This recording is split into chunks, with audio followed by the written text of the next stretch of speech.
Voilà, assalamu alaikum chers téléspectateurs de Jama TV. Hare ko do men hiwroto mo be inde mum e yettore mum mo kala kadi ko ay wontirde hare meden tawma ka jodi da do men hiwroma inde ma e yettore ma. Donc do ngandi hande kadi hide mercredi le 23 hande kadi ko nyalande go e der nyalade mi yala ni on waltata ko émission mom wandintinda kadi ko émission culturelle ene fode wayinde ko émission culturelle parce que mi halni on ko feƴƴi gila jeudi vendredi samedi dimanche lundi mardi sen ari mercredi haray ko feƴƴi donc on fof ko en artir ka plateau do. Donc émission on non sa nani waltata c'est parce que si ari mercredi hande kadi waltata ha jeudi mercredi fo e wawa yaltinde kadi fof. Donc émission ko ni dum do composé woni honno hidem mari en heɓay invité ɓe andintinɗa en nodday ɓe ka plateau ɗo ɓe wawa exprimade kamɓe e fansuɓe makko ɓe. Voilà ko an andi ko golle honɗum watta. Donc haray meɗen onon wonɓe darde ɓen fof mi lawayinde ono fof haray ɗon noddita ɗo kala marɗo haajum ko ni émission woni yarde. Donc sifa waliɓe ka hôpital ji min innaɓe yo Allah okkuɓe cellal moƴƴa ɓayde gandi aduna wela fi aduna ko sabu lahara ko sabu. Donc haray ono meɗen torani on yo Allah okku on cellal wawon hutude kam on par ce que ɗon andi komi woni on kon aduna on ko ni walori. Donc kala mo andintinɗa kadi a heeɓi fatunde e o semaine ɗo on tigui no tola yarlagol ha kala wano kadi mawɓe men ɓe andintinɗa hiɓe wadde mojoɓe jane ka saare ɗo hiɓe salmina min ni on ko hanki waɗi siɗe wola fi hande ko ɗum waɗi goto duwaka yeggitude fi hanki. Donc hande noon hiɗen andi ɗen mari invité ɓe kolda kadi himɓe men ɓe andintinɗa min ni on kolda hande no tawa himɓe ɓe andintinɗa kadi ko ɓurɓe hiɗude émission. Donc haray kamɓe kadi mi yahay haka mabɓe mi weltanoɓe mi jarnaɓe minnaɓe ɓe waɗanilan teddungal fota. Donc onon ɓe kolda kono invité ɓe am ɓe woliranilan nane noon to haray ɗo wawi men habbade kadi e kolda inchallahu rabbi haray men hewto e toon ñande gore. Donc onon ɓe kolda ɓen fo on salminama. Donc simi woli fi kolda si tawi mi woli fi kolda haqqille men ne fof yaha e homɓe hiɓe wiye thiangol fuladu noon ko artiste ɓe andintinɗa heɓe wadde musique labaɗo chaque fois mi daara e bayji mabɓe ɗi ɓe accata ka youtube mabɓe ɗin e statut ji mabɓe ɗin tawa kolda fof no iwtiri ɓawo mabɓe. Donc ɗo men arta kamɓe kadi min wawa ɓe jonde ɓe hiwro on onon cheikh téléspectateur ɓe wonɓe men darude ɓen fuɗɗore ɗen jaymon innemo assalamu aleykum wa rahmatullahi an kadi ɗa wawi hiwrade cheikh téléspectateur ɓe. Assalamu alaikum mondo entier fof mi salmini min salmina télé o min on jara min salmina kala pulloɗo wawi wonde kala biyoɗo bimi o e mbimami o kala leñol fof min salmina min salmina to men giwriro région mo Kolda mi weltanima kala fonso Thiangol Fuladu ɗo wawi wonde hano DJ Belly a salminama ta weltanama. Allez-y. Donc on nani Diamond déjà o salmini on fo donc kankadi mo weltana c'est comme ko zéro faute wonduɗen no kako l'homme sans défaite. Zéro nul zéro défaite. Donc lil zéro défaite kankadi innemo assalamu aleykum wa rahmatullahi wa hiwro cheikh téléspectateur ɓen surtout ɓe kolda ɓen haray min accidama e haala kan salminaɓe. Maaleykum salam DJ Billy an kadi a salminama vraiment enen salmina kala ko wawata gollude télé ɗon ko wawi ɗon wonde ko fof minen salmina kadi yimɓe amen ko min wi toon fof comme no ɗo haalirni yimɓe ɓe kolda e guine yimɓe ɓen kadi anandi fulɓe fof ko gotum voilà minen salmina kala ko wawi suivre télé on Jama TV minen no salmina buyi wona seeɗa. Donc merci beaucoup Thiangol Fuladu o ñiiɓe ko pay ko yannitinɗa kadi koye wadde golle labaɗe bien vrai que yimɓe buyi mi partage aniɓe émission hande on. Donc haray ɗen andi hiɗe wondi e Thiangol Fuladu sen wi e Thiangol Fuladu kadi e yahanoya e DJ Yaya ɗum noon ko deuxième période o min ni on hande affaire on ko match ko premier mi-temps et deuxième mi-temps haray noon monsieur le capitaine DJ Yaya kankadi haray himo salmina lan andi o hewtay kankadi ka studio ɗo neɓata haray kankadi mo salmina fota wona seeɗa. Donc ɗo arten naten e carrière ji koye pay koye andintinɗa hiɓe gollande surtout fulɓe Fouta fulɓe kala pullo ko wawi wontirde hiɓe gollande mo kono ɗoni gollangol mo hande himugol tun e ɗengal pular a tawa ɗum noon hihi ko fierté fulɓe ɓe woni ka façon pullo hombo haray ɗum noon ko fierté ma. Donc Thiangol Fuladu d'abord mi ƴetta question mi jonna Diamond mi landomo en tant que Diamond hande ko honɗum addi taw ya innito Diamond voilà DJ Billy ko noon Diamond so nani Diamond han ko artiste goro gonɗo Tanzanie musicien mo gandanɗa artiste international woni idole am quoi parce que min avant de mi nattude musique tout le temps mi waɗano mo suivre mi laari style makko mi laari no mo wayni machallah welani kam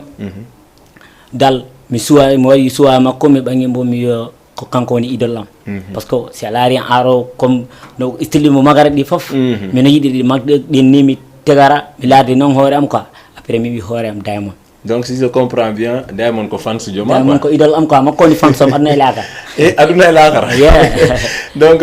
Diamond hande men hi makka plateau Jama TV je peux même dire que c'est la première fois haray da wada plateau Jama TV donc avant tout d'abord parce que men souhaitima bienvenue ko no hirda Jama TV. Non Jama TV machallah machallah affaire o weydi e yoodi te e pitamit ko ni ɓuri parce que han si fulɓe jogui ran dula minen kono ɗini welantamen han men goni Kolda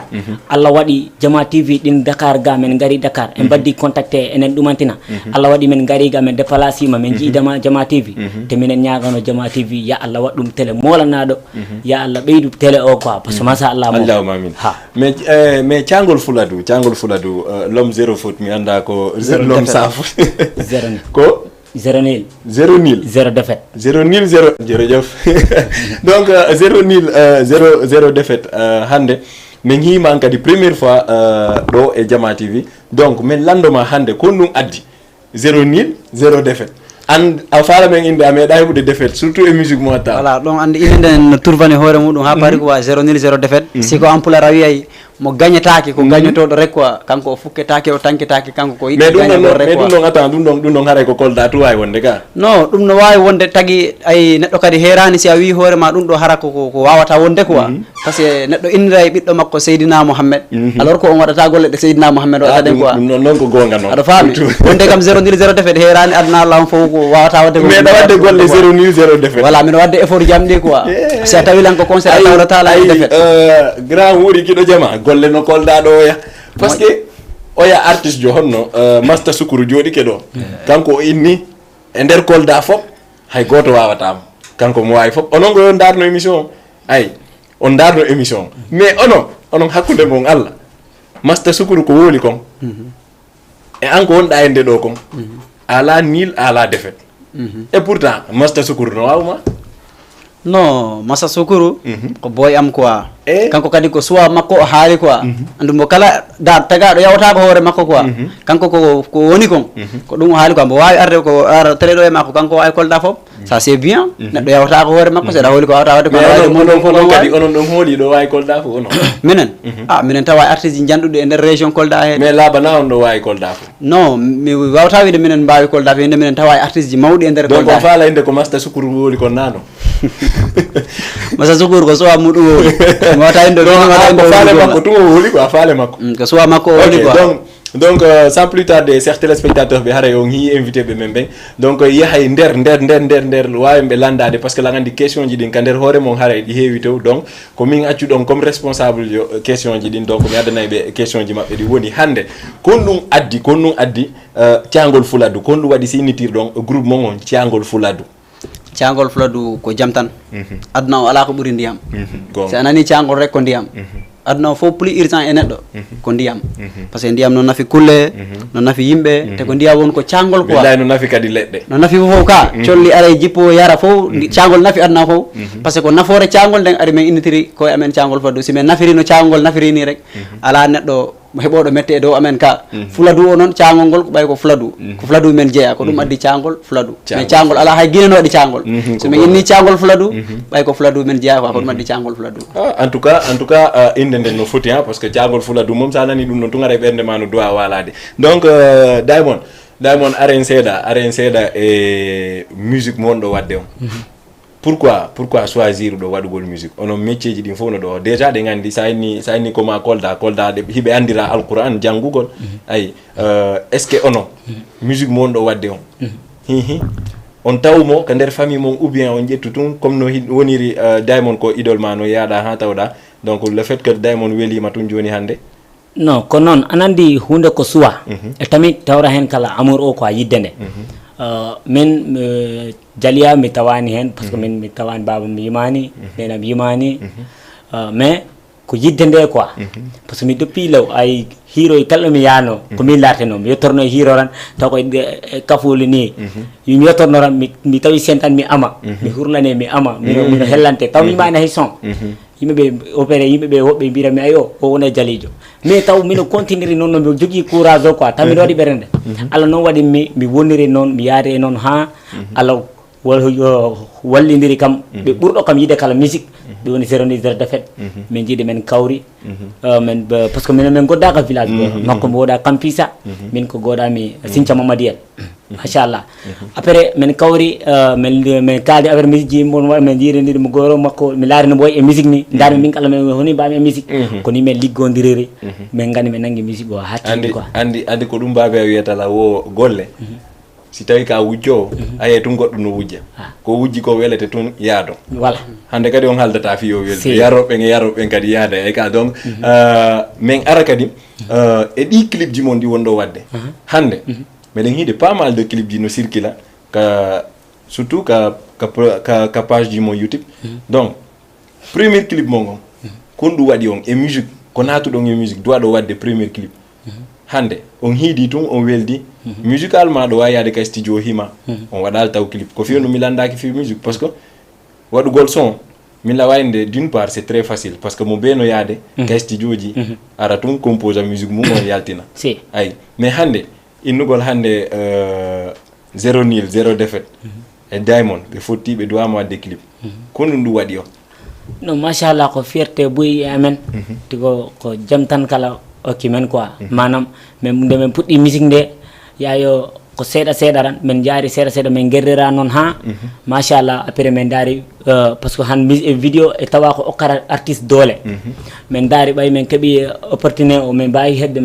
men no min tournere vidéo après min daari sound ji amen ɗi min poti wadde ɗi vidéo ɗi ni min tourne vidéo ji amen ɗi ko ni noon waɗɗon ha waɗɗon vidéo wa ko noon min nangui golle ɗe après noon hama min ɓangi min tourne vidéo min mais 0 défaite hande an no hiirɗa musique on noon parce que ɗe reeni groupe ji boyi on woni groupe onon kon ɗiɗo déjà e guinnay ko groupe minen nayo minen woɗi ɓe ara on nayo donc le fait que hande ko nayo e wawi contude wano Pusquer a faami sen conti Pusquer daren tawe kamɓe groupe maɓɓe on ɓe yeehi ha ɓe lancinimo par ce que ko ɗum ɗon ɓuuri marde avantage e musique on hande groupe ji ɗin foof en yahay ha daren yimɓe en tawen ɓe séparade fi waɗugol musique est ce que ono musique mon ɗo wadde on A4 ɗum no wawi on apportande sikku ɗon non alhamdoulillahi minen ɓooyi groupe on ko ari quoi ɓooyiranno mais ɓooyi seeɗa quoi mais Allah walli minen ko minen tun goreɓe ɓeeɗa fof komin yirde wotere no yirɗa minen ɗo ni min kabir min wattidani ceeƴe mais kabir Allah wattidi minen min wondi nene goto baba goto min meeɗa sonkidde min meeɗa yeddidirande ko muñindirangol rek enɗam rek min meeɗa haɓude mbuuɗi meeɗa min waddude jigɓe meeɗa minen waddude ko enɗam rek anata sonko komin hawri ɗo kala ko tawɗa miɗen jooɗi a faltaki yawtude jota e amen o sahara wonano par ce que ko enɗam rek min doguinta hakkude koto imiñan rek min wondiri ɗon añaneki ala ko jamɓolo mais mi anda sa faami moƴƴa ɗo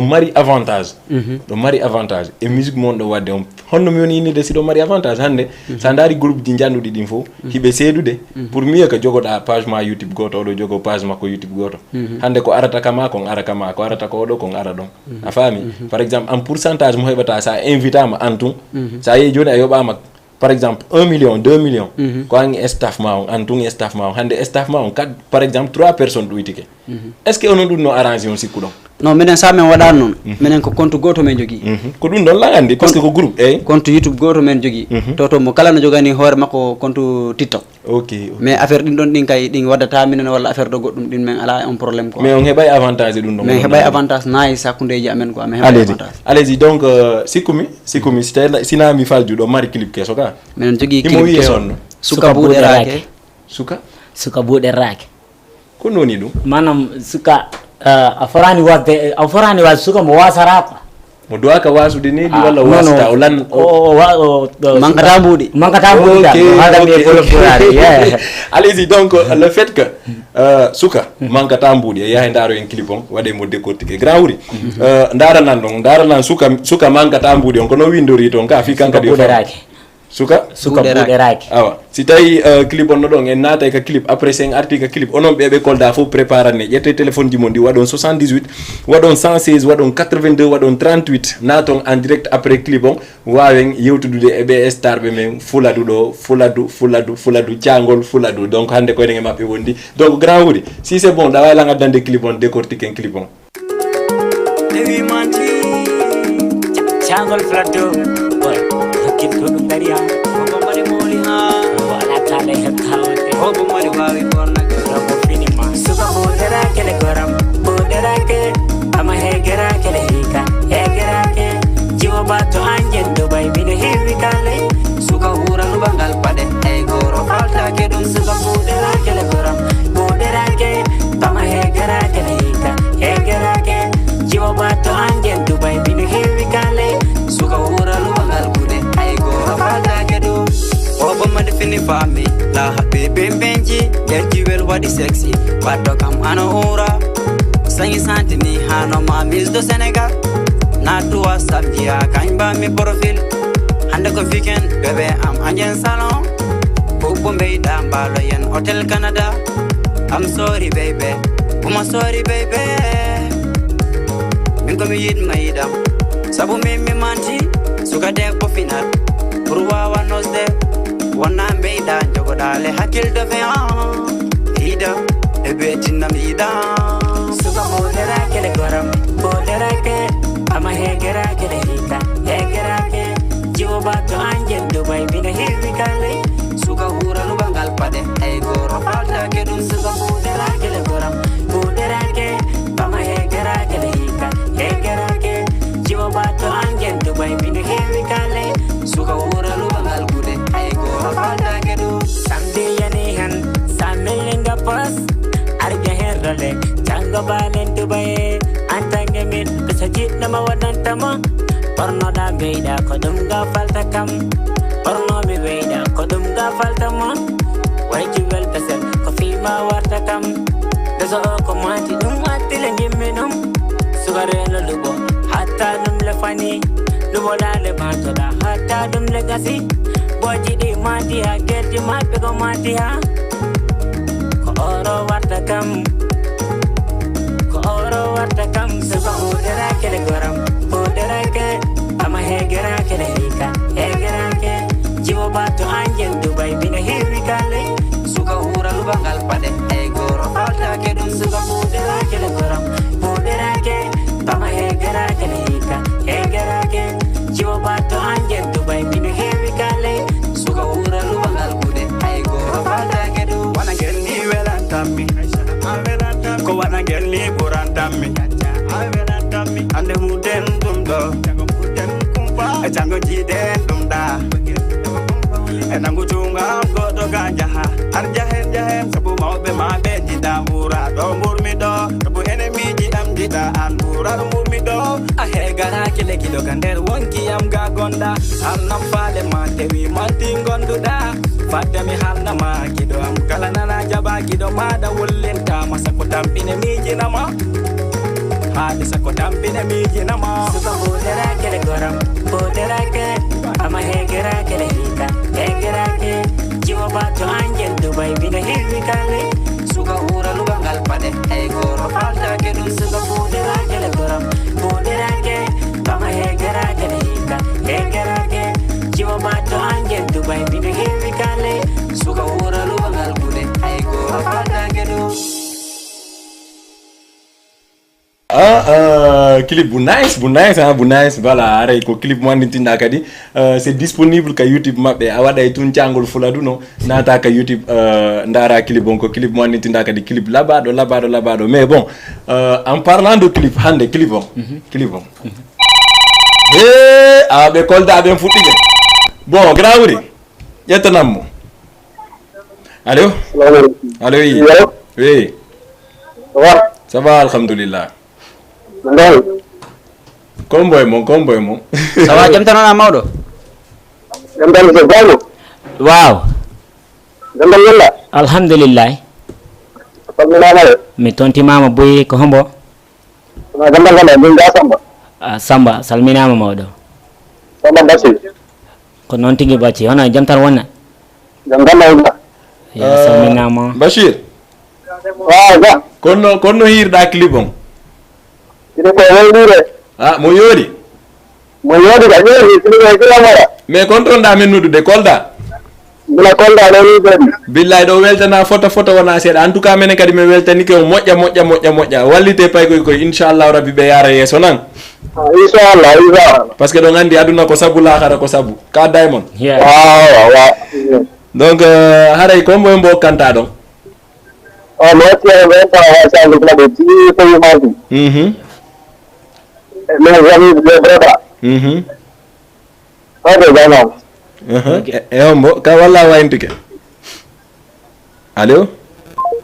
allez-y himo wiye Bachir non Bachir ou bien Samba voilà Samba merci beaucoup Samba haray ɓe kolda ɓen kadi no salmina photo donc en parlant de clip au clip ɗo hande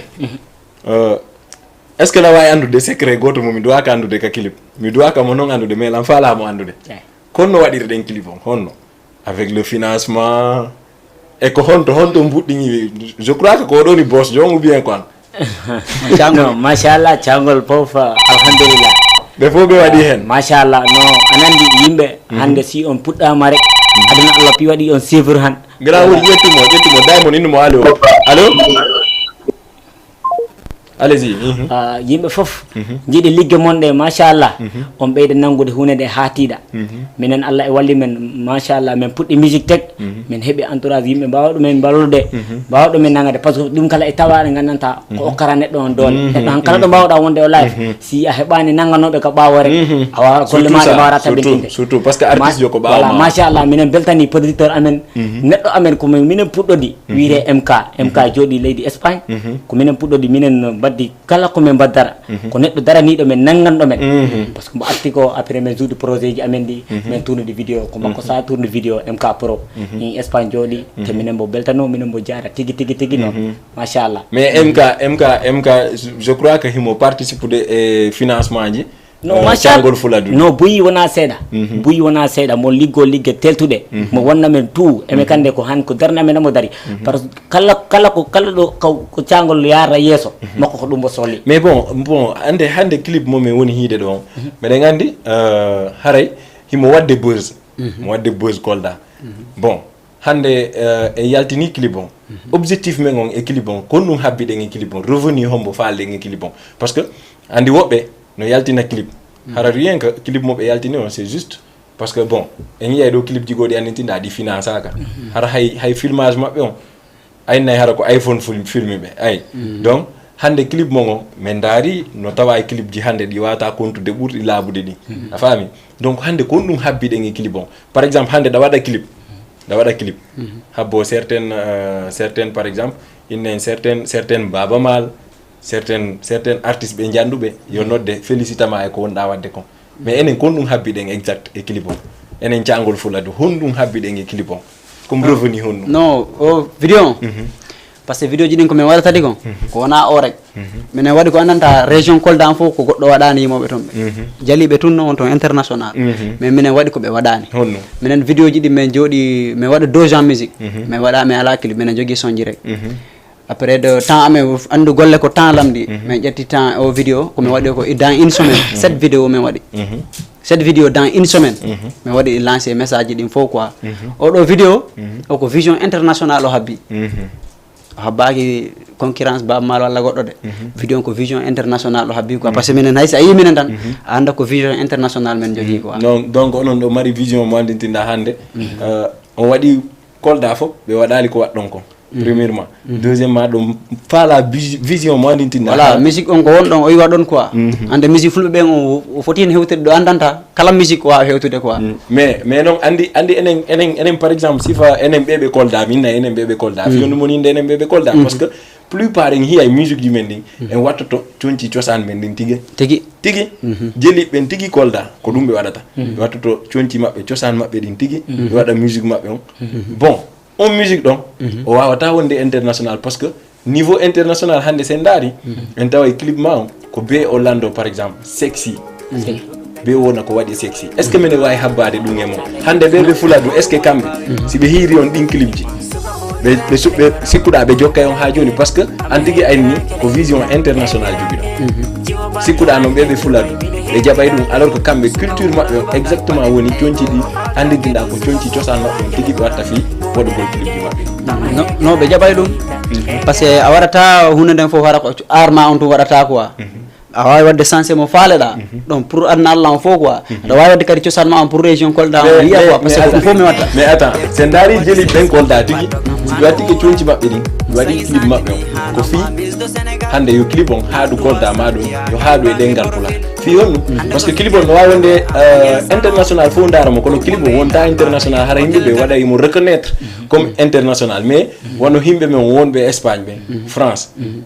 Belgique e ɗuma ɓen ɗon ɓe daaray clip on par ce que hiɓe andi ko ɗoni himude kon ɓe andi conci ɗi o ɓorni ɗi a faami mais hande sikkuɗa onon so waɗi ɗin conci sexy ji ɗon o waɗi clip ɓeɓe Kolda hande kadi ɓe iwtira e ɓawa mon sikkuɗa non anan andi minen manam ko men stade ji koye amen quoi sa laari booji ɗi gandanta no mat ɗoɗi men mbiyo yo cangol fuladu e ke booji ɗi tewi manti no andi nane ko ɗum waɗi siminuma cangol fuladu c'est bon min j'adore la no wela lan nanugol cangol fuladu tum no weli nanugol e nokku a faami mais par exemple anko min komi falama faminde kon woni ko on ɗon incarnude kon tigui e ɓeɓe fuladu ɓe wonɓe ton donc joni en ƴetta e oɗo taw allo grand wuri décroche ɗon allo allez-y, merci beaucoup. Toujours on va dans 78, on va 116, on va 82, 38 naton en direct. Donc Arb. Non, anandi chango flodo c'est une manam donc ciosan. Donc vrai ciosan do. Voilà si wala dum halima min natinori hen tewi manti samna si andare ko ternel ay wadi hen tewi manti manam tewi manti o c'est une men non mi fami tewi star affaire star amen o quoi manam men bana jolde hen men bada ciosano hapara men dutto men bada ngandanta affaire sexy ko mbo haltane do te men badi onan yimbe be ko don burtame min non si je comprends on wada woni zongale avec la musique voilà si tawi minen fuladu minen wadi ciosana atawi mawbe rewbe fo no di bege be welti si tawi minen der Europe ta ko der Europe men yotti a waɗay bege quoi simo men hewti so on ari non makko donc ɗon non no pose des questions hande min hande simi yeyi wono no wodi certaine dumaji seeɗa wono takko Tamba ɗo mi yigitay to honno ɓeynata ɗo mais sa yeyi ko forcé ko be wattoɗa caaya wattoɗa doleke ɗumanni ɗo fami doleke cosan si wawa bokkude maɓɓe ayi donc mais onon hande ɗon andi ko ɗum woodi toon onon tigi ɗon andi ko sifa ɗum woodi toon on ini noon on tewi pasmanti ɗon non ko ça dépend art ma o somno ko art lamdoro ɗum neɗɗo an larta golle maɗe honiɗe porima yoɓirde quoi mbarra noon par exemple han min mi laari si mi abima cosan o tan ko comportement cosan tan jogoromi an ko ɗo fulɓe ɗo rattare min onon e ɓeɓe Madina Gounass ko nice ko gotum quoi cosanji mon ni ga non Madina hande ɓeɓe Madina Gounass no wawi heɗitade sonji mon ni très bien très bien voilà ko eno ɗon noon komoni wolde kom donc joni kamɓe cosaan maɓɓe min par exemple mi yeehi mi yaadi e DJ ɓe animation a faami wono DJ ɓe ɓuy mi yaadi maɓɓe animation to mais a yahay tun mi anda so tawi hara ko gammu maɓɓe on ou pas mais a hewtay tun hande kadi ko conci maɓɓe ɗin ando ko taki ɗum par ce que halifa amen général fuladu o on ko toon jeeya par ce que han neɗɗo kala ɗo halifa moɗon woni si woni komo yiɗa woni ɗi on batta quoi halifa amen général o to fuladu ko ɗon woni mais onon dal si je comprends onon ɓe accitani on ɗum ɗon onon ko falɗo o on ɗo wadde non nice par ce que si a daari hay vidéo ji ɗin oɗo vidéo a yiyay ko waɗi ko affaire ɗo staria oɗo vidéo jouira tewi manti quoi mais no woodi vidéo ji goɗɗi no nder a yiyay ko nder galleji amen men woni ka cuuɗi huuɗo ka maayo ka faro ko toon men woni donc ko cosan on men jonni fuladu a faami non no woodi goɗɗi men tourné ɗi Dakar walla men tourné ɗi Kolda ka hôtel ji ko fof men waɗata mais comment faire pour être un star à travers edin ville ji ɗon wono Madina Gounass en Kolda en honno watta ha wona star jo an tigi sikkuɗa ko ɗum woni laawol ngol tigi wona star jo toon par ce que ɗen andi comme ko wolɗen kon no muusi en wooli par exemple ko wolɗen ko woni hande kilifajo men on tigi ko faala kon ko ɗum waɗeten toon donc enen honɗum marɗen comme mentalité jeu hombo feƴƴinten pour ye wono star jo toon ko forcément en oblige to naten e cosanji maɓɓe ɗin non andu ça dépend e liggue ɗum mi hanima ha joni ko ça dépend e liggue neɗɗo si a liggoronena ko ligge maɗe lamdima ko ɗum neɗɗo hunde foof ko suwa ɗum ko meccal woni manam ana e musique ma he musique ma o pour dara ko ma o pour o waɗama niveau international ko ma mbaɗa ni ala kulli halin parce que anandi ko ɗon exotiquement a yahani gesa a yahani faro a yahani wawɗani hunde mais an pour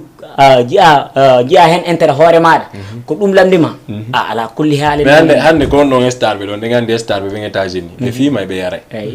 non anandi non wona pimgol walla jargol woni estaria wona pimgol walla estaria habbo star windaki e dina windaki e alqur'an ay nokku diw no wawi wonde star jo star ko créa ɗum donc pour être un star sen daari par exemple en daari 50 Cent Lil Wayne Eminem en taway ko yaroɓe non mais pourquoi minen mi wata habbade ɗum alors que mi ko star yaga ɗum non neɗɗo no wawi julde ñande wala ko diine rek o watta wona star ka alendi donc ƴetten oɗo kalin grand wuri décroche nam walio salamu aleykum waaleykum salam honno wayi ala noon hono golle de ça va yettude Allah hiɗon e jaam sante Allah bu baax no ɓe kolɗa mino tawa mino Dakar mais ko wa fila du quoi ana wa jaymu ñom 0 zéro tey mandi o madama ziare a salminama frère jam tan woni e maɗa ko Thierno Sinu from Bagdad mi hettinima oɗo mino laara on ɗo vraiment en direct affaire weedi boyi waɗi men belɗima machallah weltanama wallahi c'est une grande fierté ko ɓe daara on ɗo c'est bien ça wallahi c'est le fula du kin gang merci beaucoup kono wiyetteɗa grand e kon toon ɗa men noddude Thierno maɓɓe ɓe gandi Thierno Thierno from Bagdad no ammi landata ko mako clip hombo mi hokkatama mi hokkete tun deuxième clip thiangol fula du on say dara anan d'accord allez mi weltanimama on mbinoɗo allez-y merci beaucoup merci allez-y donc ɗe gandi komi wonno inde kon beere nden haray o memay ka non mi simata mi yarata kono noon kadi yaroɓe ɓe rewɓen noon rewɓen ɓe nodda e kono a fama ɓen mi waɗa ɓen temps maɓɓe wonire ɓe okorde temps seeɗa quoi en bandiraɓe fulɓe men wi golle rewɓen kadi o memata non wona ɗum anandi andi mi nani mawɓe ko ga TikTok wosi a yarata a fimata memata rewɓe ara woni huɗaɗo ya non on wona gorko on wona gorko mais watta ɗum fof donc chers téléspectateur ɓe hinoɓe ɗo ko thiangol fuladu donc yaha daro en deuxième clip maɓɓe on bon mi andi noon andi temps men o yoni mais bon en daara clip on ƴetten oɗo taw allo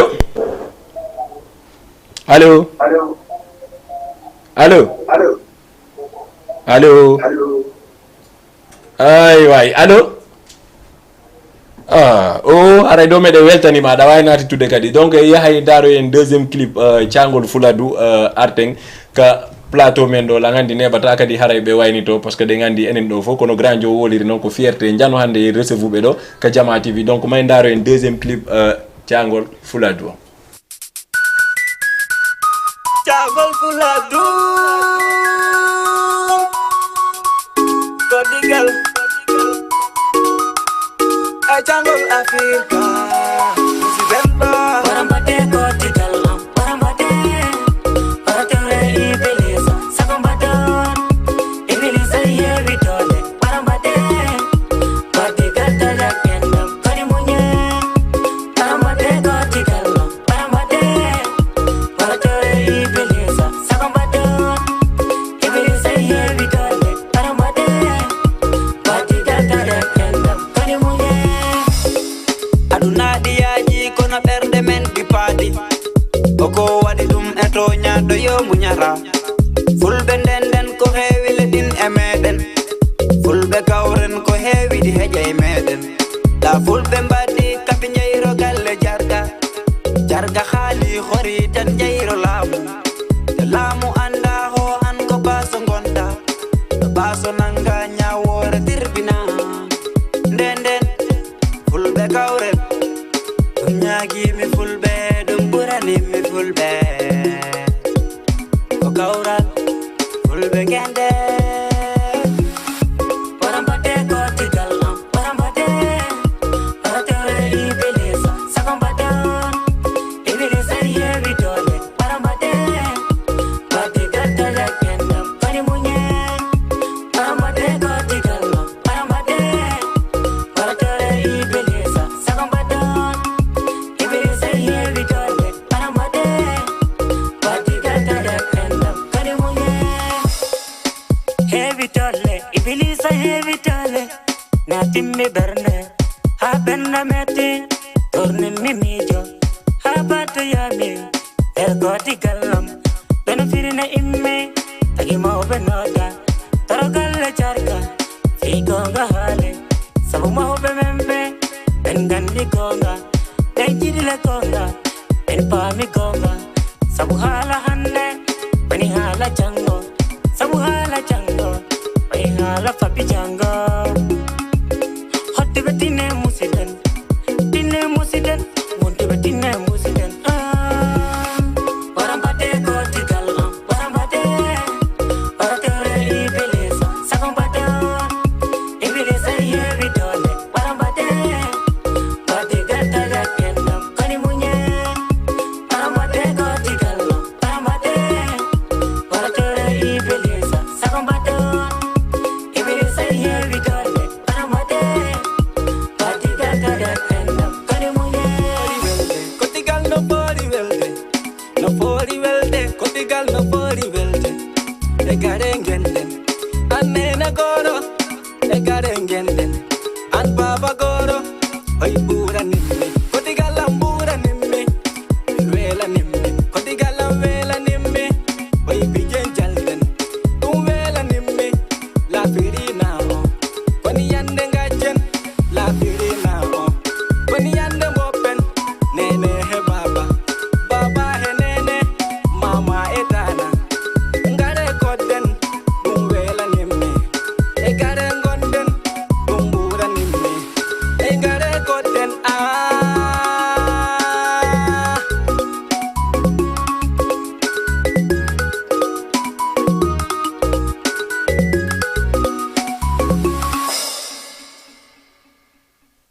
clip kadi labaɗo himo wiye honno clip o koddigal wara mbadde koddigal koddigal cela veut dire koddigal woni wonduɓe quoi ok hawren wonduɓe quoi enen wondi yo en hawru quoi sen hawrani ala koɗɓe no hawru allez-y zéro défaite innumo allo allo assalamu aleykum waaw Jama TV musidɗo salminama DJ Billy waaw naka mum salminima min salmitike hiɗon e jaam jam tan alhamdulillah Allah no marsude non ɗo kay alhamdulillah ko hombo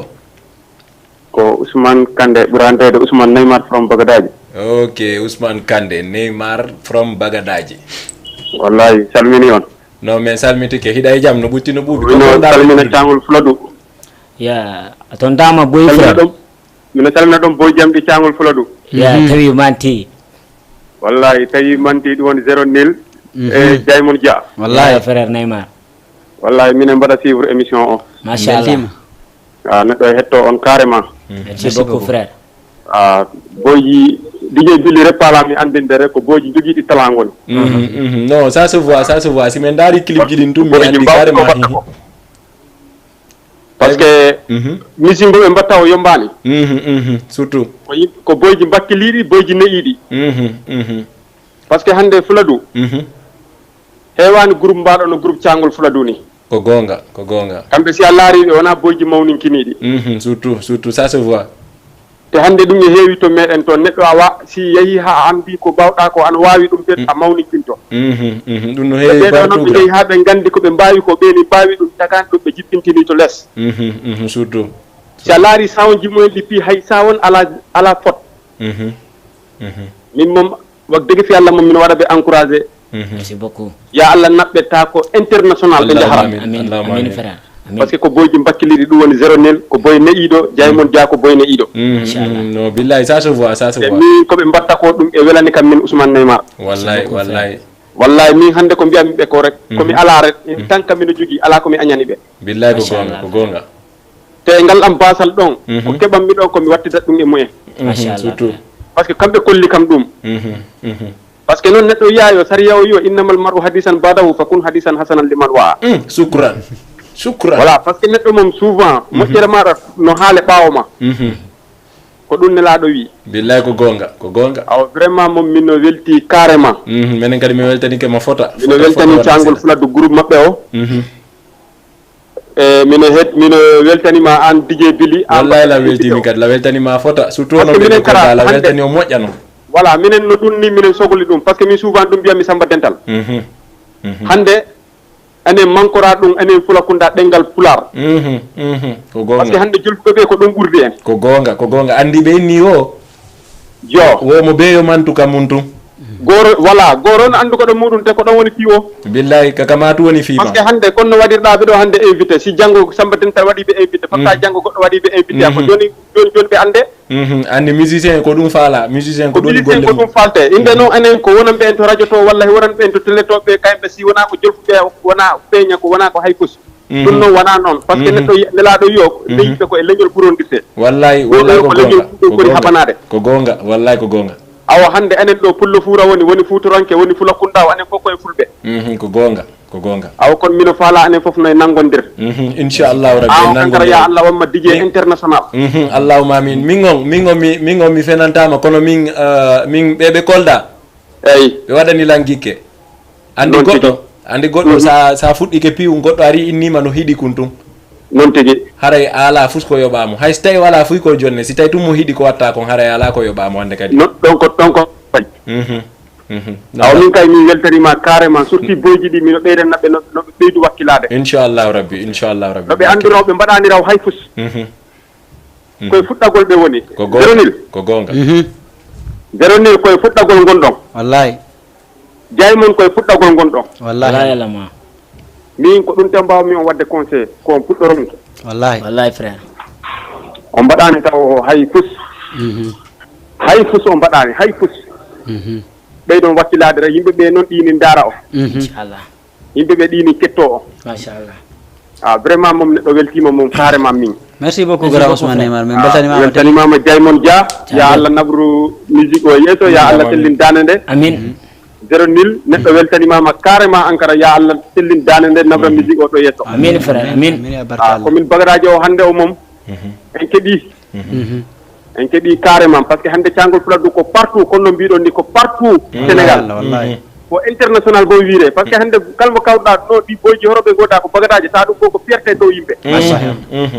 vraiment moom min moom mino weltani on carrément par ce que hay joni ko omo nanani ɗengal meɗen ngal o hettima sawonji moɗon ɗi anda ko mbatton ko ɗini waɗi billahi andi ko mbatton ko ɗini leeri ko gonga e andi ko mbatton ko moƴƴi mbatton ni ko gonga aw moom wadde degui Allah moom mino weltani on onon fof jarama grand cangol ngol futti jotta e 0 o fof mino salminaɓe kamɓe fof merci 100% Jaymon Dia groupe WhatsApp o Ali Prési en hay goto mi yejirani allez-y voilà Djiby Neymar en voilà ono wiire o boy mo gonɗo gamɓe to ono wiire SB en voilà check flow en fof mino salmina ɗi fof onon fof mino salmina on ko wak deg fi Allah mo merci beaucoup frère voilà Lassana Prési kankara mino salmina ɗum woni to jotta e 0 to mo nanama mbo welti 100% Jaymon Dia ɗum woni président Aliou depuis Maroc merci beaucoup Rasidou fof Ousmane Neymar ɗi mi salmina on mi yejirani noon grand frère am bo Demba Courant mino salmina bo 0 merci beaucoup grand voilà onon fof mi salmina on a Jaymon Dia merci frère merci ok kon mi weltima carrément jarama yo DJ Billy allez-y merci beaucoup mi weltike ok allez-y donc en nani parole ji ɗin parole ji laɓaɗi andi koko ɓeynata kon souvent wo goɗɗo siɗa rewde Allah ta rew mo ha innaɗa rewde mo sina ɗum a falete ɗuytugol ko ɗum woni on fuɗɗaki taw donc on ettoto onon kadi no ɓe woliri ni chaque fois hara déception heɓali par ce que andi si tawi yimɓe no jogui e mon onon kadi on ettoto tum force momen pour yo yaw donc en ƴetta e oɗo kadi allo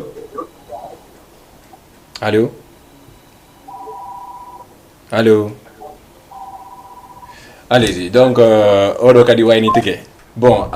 mi sikki noon en heeɓiɗo 52 minutes sikkumi no yaya donc haray en falete waɗugol dernière parole ji ɗin par ce que ɗen andi enen kadi plateau on en kafidumo e goɗɗo kan kadi mo habbi bon bien vrai que ɗen andi on tigui jooɗike habbike enen kadi en ettoto okkemo place on donc mais waway on inde yon wolam ɓe Fuladu ɓe goɗɗu waynitoɗon mo be mo waynito wawon ɓe wolande ko andintinɗa hande koɓe jogui e mon ɗon ɓe ɓurta e ɓeydude pour yoɓe jogo e mon voilà ko noon mino salmina Fuladu piw mino salmina kala henti en keyɗo cangol Fuladu ɗo wawi wonde kala jiɗɗo ɗa jogade taw ni ɗum ak téléphone on anata kala jiɗɗo cangol Fuladu foof minen ɗum beltano minen ɗum jaara ha minen mbawi yiide yiɓɓeɓe kala no nanggu ha tiiɗa par ce que musique e metti fi ala won ko a nanta te ala won ko a wiyeraki mais noon ari ha a taƴi kuro a woni ɗo gandanta yimɓe pi aduna pi sohlima aɓere ɗum nanta wiye yo he kaari he musidɓe suma garɗo yo kaari ko minen musidno kaari ko ɗo e rewno e amen par ce que o wattu moom ko muññagol quoi ko gonga voilà mi weltano fansuji amen ɗi fof mino jaara kala jiɗɗo cangol fladdu ɗo wawi wonde minen ñagano jinnaɓe amen ɓe ya Allah acci men ɓe ha ɓooya juura ya Allah wat jaam Allah waɗa télé o à niveau international Dj mi weltanimama kaddi weltare voilà mino ha mi arta hen kala artiji fladdu Kolda artiji Fuladu Kolda mino ɓe ñaagui gandanta yimɓe neɗɗo kala ɗo mbawɗa wonde kala jalijo ko ɗo wawi wonde on gokkidiri ceer onon liggodira rek machallah onon par ce que han Allah andi wiya si hunde pi doddu fi fakirama Allah andi jottoyroɓe quoi billahi ko mais hunde worre woodi DJ Billy musique amen cosane mino yi ko probléme ko haɗi yaade yo manam han an ko an heedi kam yeeso quoi ɗum ko Allah warrino walla an ko an idi kam e musique keɗɗa kam hen kala yeeso si mi ari mi ɓattimama cikka yo an ko inde ɗaɓɓiranmaɓe te alors que suma mbiya o ko kan tawa hay noddume téléphone fo o awatama contact te alors que an anda ho janggo e janggo hoko o wonani ko Ousmane a rutire e makko han si a wi numane mboyma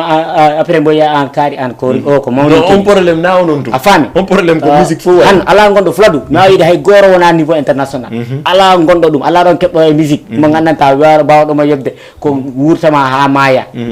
mino wiya jaliɓe yo noɓe bandanka quoi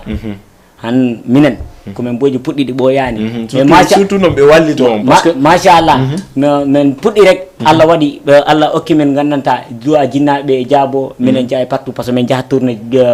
Guinée Bissau min jaaha Gambie hen foof minen jaaha quoi minen muro yayo seeɗa ɓuri hokkere fof ɓuri hokkere mais machallah inchallahu rabbi te minen gandina Fuladu yo minen liggo te ɗo Fuladu ɗo billahi min nangatni men kuufo wona Fuladu ro aduna tous les monde aduna o min kuuforo inchallah wonno ko musique amen o hufno minen liggo minen prépare mixtape amen no ko 5 titres minen ɗo liggo minen prépare no anniversaire amen no momin mbima 31 décembre mon ɓori wadde hiran inchallah DJ Billy Jama TV on ñanko ro inchallah mi salmina Aliou kawri président 100% Jamul mino mi salmina mi salmina Rasidou Kande en Demba Bari en ha woɓɓe mi salmina Tidiani en foof mi accaraɓe e garɗi men gondi ɗo ɗi wano Demba Rafiña e Dou Davido en ha e Abla en Djibi Neymar en emin gardi ɗo e sel amen artiste kankalan mi wiire Lil Boy minen ɗumen calmina tigui noon respect à vous. Allez-y, merci beaucoup. Donc yahay ka 0-0 défaite 0-0 défaite engrais ko no wayni torta ɗon. Voilà, merci beaucoup DJ Billy a weltanama ko adi foof mino yetta Allah e nene am quoi mi salmini nene am sabu kala ko jiiɗa ɓiɗɗo wawi sabu Allah e nene am quoi par ce que min jaliya o komi muyno wona ko fop baba mi yimanno nenam yimanno mamaji am ɗi pinjimanno babam ko ɗum wiyatno kam bo Allah jeerimo mais avant de mo mari ko noon mboyanno kam ano yima jaliya si a laɓɓinan tan woppu par ce que jaliya ko a moyni ɗum to bamma ero nene ma mais ko weltare oɗo haali fof komi fonno haalde ko vraiment mi salminat yimɓe am seeɗa voilà mino salmina Coumba mo ganduɗa ko guiɗo am mo jooɗi leydi Espagne ndeysan Djibayru en nanganɓe cangol Fadou e manager amen o Bachirou Neymar ɓen calmine e am Fatsud borom Pikine kañ galan ne salmine gaji am ɗi Ibrahima en foof ala mo gaccumi vraiment weltare waɗi mi salmini Fuladu foof kala ɗo pullo wawi wonde wonde men nde ɗumnetiɓe abbe waɗe doy nayon fusu studio ngara yalta waɗe doy donc allez-y les gars en compte à 3 ɓe waɗana en acapella 3 2 1 play wonde men e sarde ko ɗum nesiɓe men ñimon men manto men no mamaro moni sagu faale enemiji warano ni la yiɓɓe kuufi men ha woniri ni wonde men e sarde ko ɗum netiɓe men jimman men manto men no mamaro moni siko faale enemiji warano ni ko yimɓe kuufi men ha woniri ni ka foore ɗumi ɓurare misi no mbatta ha jogoɗale ande no jarani lanke ɓaale mette nde wurda sattu min sa ɗimmino mbatten no mbaɗɗen yo ɓe jiira ɗum sengo allez-y seɓe kolda aray on nani staɓe mon ɓe minen kadi mi weltanike on photo wona seeɗa en attendant ya en daaro en cappuccino arten enen e DJ Aya e page go kadi allez may daaro en cappuccino allez may ngeɗa wuri yewno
assalamu aleykum kadi min hiwri toon cheikh téléspectateur ɓe wonnoɓe daarude nanen e wonɓe daarude kadi joni donc mi haalani on émission on ko ni yarata en kontay jeudi vendredi samedi dimanche lundi mardi mercredi jiɗen aren ka tableau men ɗo wawen présentude ko feƴƴi eɗen ñalade ɗon fof donc ko ɗo kadi mi arta on darno affiche ji ɗin tawɗon ko 3 personnes woni e majji artiste ɓe ɓen ɗiɗo e DJ international hande guinnayi enen mo wawɗe weltorde enen guinéen ɓen surtout fulɓe ɓe basi ɓe ɗo kadi e Dakar Sénégal ko fiyondu weltortere mo par ce que hiɗen andi woodi ko itti en woodi ko addi en donc en waway présentude mo maɗum acciten mo présente o min accidama e micro grand présente ɗa. Yes, salam alaikum la famille, salam alaikum tout le monde. Voilà, miro fo kala mom boy indi won yettore mo euro kadi auditeur auditrice be ben fo kadi voilà Jama TV téléspectateur be ben fo kadi yurama mako bat be mobbe fo yurama voilà inna kadi voilà toujours di be ko bitoji DJ ya no yuron alla immi ko wadi don donc woto ko galle wono activité ji mon wonbe kadi activité ji mabbe din kadi alla voilà beda doaji di barki arta kadi inchallah DJ ya wuti ko de plateau mon donc voilà andi ko mi halano Lamine Prési kon DJ be dido be landondiray na yo goto lande ko be landondir donc débat on fuddo to joni débat non si fuddi kay grand wuri acci tan lan quelques 10 minutes si wawa acci tude téléphone wobbe nata wawa participer de émission wawen arde ha e DJ Yaya hande bayo présente ke ka plateau mon do Jama TV hiden andiri DJ Yaya e domaine ji buy DJ Yaya no wondi e artiste be DJ Yaya ko animateur jo ko DJ jo parce que ça ni animateur jo e DJ jo no wadi wute animateur jo ko wawdo micro taw salon fo no dani o yimina be fop woni o animi salon donc DJ jo non ko fijano yimbe be pour rien que yobe welto donc hande mais waway noddude DJ Yaya en tant que hondum ka plateau do d'abord. Juste ouais moi note depuis qu'il faut voilà parce que voilà ko musique comme woni et kadi voilà bay ko ina kon si beno be ni ko DJ Yaya ande ko winda kon ko der to ko animateur be tawa et voilà et discothèque on kadi allez-y donc DJ Yaya en nani pas mal de rumeurs ji e DJ ben bon na ittugol ka goddo adda ka goddo mais hande si DJ jo hala DJ jo wala ma forcément me waway convoquer DJ Yaya parce que min la wayinde DJ Yaya no tawa e DJ be mi mandorta ben fi on parce que mi tawi mo animation mi tawi mo anima en plus mais wadi di carrière animation fi on parce que mi hay tawi nebi ko fuddi mais so yehi ha feccere ko woni animude do minati ka vima ko haray wodi ko mi woni e der vima kon surtout ka vi DJ ko woni wadde kon donc hande en matière de DJ ko no wadde kon onon animateur be ko question goto mi buri marde taw avant lang invitude ma do ko on question burno wonde ka der hore an woni hande problème ji di DJ ji di woni hebude di woni hide nande haalaji di annintinda di duwa ka yaltude surtout si tawi wonbe yewde ben ko responsable be haalaji di duwa ka yaltude mais à travers a heditike goddo go heditike hande ko ndu wolata e din haalaji yaltudi ka plateau ji do en tant que DJ. Voilà pionku nako sati nako metti kadi aussi ko acua mo be kadi wala avi mo ko hakkilde mo ko wata wolde mais musique yo ngandi côté DJ yagal ko be neto musique wada raciste quoi tu vois kalar do tawtete tu vois ko wadi kala non mo be avi mo no yaltude na kari jo voilà ko do piji din fus nanama do mo be na voilà ko kanko woni hore kanko woni chef wala jama on kadi voilà convaincre do inna ko kanko woni duma mais bien vrai que mo be yoni ko hore mo woni kanko woni chef quoi mais le plus important ce ko woni affaire on ko yo wolu ko woni ko berne manden ara voilà tout ni nal wobbe go quoi tu vois ta tout ni goddo sabu an kadi a fala goddum tu vois ko buri moƴƴude ko ya labbi hore ma labbina kadi wonti gabe parce que musique on na anyana tu vois parce que pingu animation na inugol voilà ko moƴƴi mo woni mum quoi tu vois ko inete kanko rewa feƴƴa parce que ɗum faut ko rewɗen ko waɗano ko rewa fino feƴƴira après tôt tard parce que mi toraki Allah luttugol e animation tum parce que min DJ ya min nayi hande ko mi ɗettata carrière an e hande ça veut dire diri ko waɗi dire par ce que gila mi fuɗɗi animation na hande moko baɓɓen ati ɓe mi tawi ga ɓen ɓen ɗon no andi par ce que mi tawi ɓe ga doyen ɓe bus woni DJ Diallo voilà DJ Ceerno Bari ɓen ɗon DJ Adra en ko ɓen ɗon mi tawi ɗo doyen ɓe te kadi komi tawata ɓe are pay ko ngay goto ngala ɗo tu vois mais noon mi ari voilà e kadi si mi heeɓi kadi woɓɓe go mais surtout andi yaya min de ma part personnel mi wolata parce que bon hay so taynami DJ jo komi animateur jo mi yahay e nder naboji mi tawa yimɓe no ɓeya no fijude e ordinateur mi jogo micro mi hima mi ama pour rien que yo fof welto donc mi wawa inde le fait que ayni musique raciste ala raciste donc la wawi natude e nder mum bon fi honɗum woni natande e nder mum ko ɗum ɗo hande min malgré que a heeɗike mi heeɗike ko fi ɗum nane min numa émission men o wona émission mi invité ko émission en landodiray en tant que DJ et DJ ay donc hande kadi astafurlah min en tant que DJ et animateur a faami e landodiray fi on ɗum woni inde landodiray parce que min hande lan andi carrière DJ lan andi carrière DJ ɓe buy lan andi ɗo DJ ɓe buy ɓe andintinɗa bon mi wawata animude mi wawata mais yeri ko mi wawi ko mi waɗay a faami hande min la wawi kontude artiɗo lan jonde ordinateur inna lan carrément hen ɗo virtual DJ minna ko DJ Yaya min la wawi wolde ɗum a faami donc no woodi woɓɓe goo e woɓɓe goo mais min pour un pur probléme on konto woni pourquoi en wata wonde reconnaissant fiyonu en wata wonde reconnaissant andi ko noni waɗugol reconnaissant hande soit disant noni a tawi ɗo DJ Adra na DJ ɓe anima ɓe discothèque a faami a tawi ɗo DJ Diallo na animo discothèque bien vrai que kankadi so naati joni par exemple ka boîte makko ko animugol yimɓe ɓe ngo watta o waɗa woni sonji ɗiɗi yedde Dialloɓe no ga yedde baɓe no ga fo yuuha a faami andi on ɗon ko animateur jo donc a tawi ɓe ɗo ko fiyon ɗum mi landotoma question goto ko fiyon ɗum jonni tanɗaɓe respect maɓɓe on kamɓe non juste parce que ko fiyon ɗum mi woliri ɗum parce que langandi e matière de ɗum ɗon koye communauté men on lutti e mum quoi tu vois koye communauté men on lutti ha joni innugol voilà kaarijo ni walla kaarijo ni par ce que sa naati e communauté sénégalais on ɗum ɗon ala nder ton quoi tu vois mais non sa ari a tawi comme no yewtuɗa no inda Ceerno Bari na animateur na DJ jo discothèque tu vois bien vrai que DJ Diallo même chose na DJ jo ɗuma kono ko ɓen takon e nder communauté guinéen on e nder communauté guinéen on ko ɓen ɗon mi tawi min